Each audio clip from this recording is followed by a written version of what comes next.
Hi, my name is Rebecca with Blair's Be Well, and today I'm going to show you how I do prepare my milk kefir.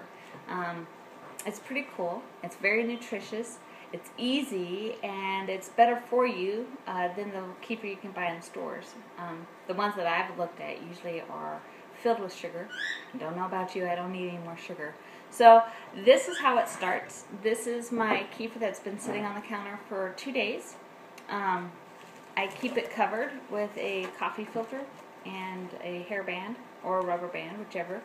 My kids say it looks like cottage cheese, and sometimes it can. What I'm going to do is I'm going to pour it through this filter. Again, this is a vinyl filter, not a metal filter. It just pours right in there. And then I use a spatula to make sure I get everything out of my jar.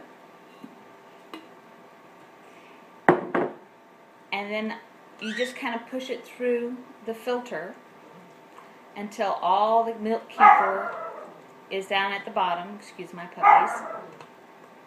And I only have my grains left in the filter. So we're just about there.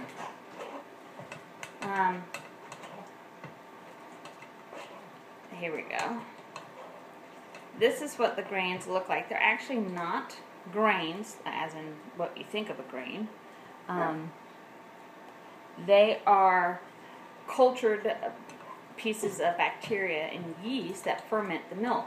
Now what I'm going to do with these grains, now that I've pushed them out, I'm going to put back in my jar.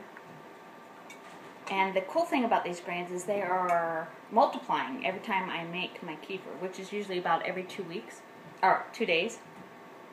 They multiply, so eventually I'm going to have to take part of the kefirs out and separate them, either make another batch, I can save it and give it to a friend or someone who needs them, or I'll just throw them away if there's no use for them. But they do multiply, so it's a gift that keeps on giving. Once I've strained my kefir, this is what I have right here. And it actually is very milky. It's like a thick buttermilk consistency. I keep it stored in a mason jar in my fridge. And so I'll just add this to what I have right here. But before I do that, I was going to show you how my favorite way is to use my milk kefir. I don't like to drink it straight. It's pretty tangy, like buttermilk. So I usually put mine in a shake every day, a protein shake. I use almond milk, vanilla unsweetened, and then I just top it off with about 6 ounces of milk kefir. And there's about 6 grams of protein per 6 ounces of kefir. So once I've added that to my shake, I like to add blueberries. You can add any fruit you want. I buy my frozen blueberries in the organic section. And then I add a scoop of my favorite whey protein powder. You can use whichever one is your favorite. Vanilla is what I'm using today.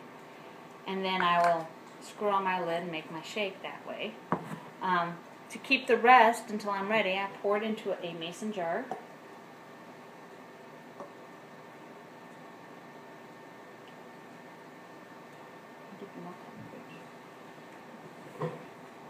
Once I've done that, I just put a lid on it and keep it in the fridge and use it as I need it throughout the day. What's really cool about the milk kefir is you can do so many different things with it. I've used it in cakes. It makes them super moist and delicious. I've used them in what's called a second ferment, and I'm going to show you that real quick. You use the same filter that you used before.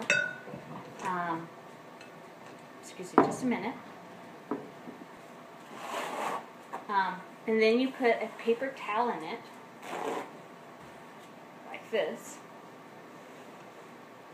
And then you pour the kefir on top, the one that's already been strained. And what this is going to do, the whey is going to filter through to the bottom. It's going to be almost like a clear liquid. And it's going to leave me with a much thicker substance on top. And what I love to do with that is I actually make dip for like vegetables or chips. Think of like sour cream and onion dip. I season it with my own seasonings, and people don't even know it's kefir. It's a great way to get your probiotics. You can also make ice cream with it. You can make cream cheese with it. I'm going to be posting on my website, blairsbewell.com, a place where you can download different recipes and how you can use milk kefir every day without drinking it, just straight. So I appreciate you watching today. I hope you enjoyed it. And stay tuned. We'll be posting again. Thank you.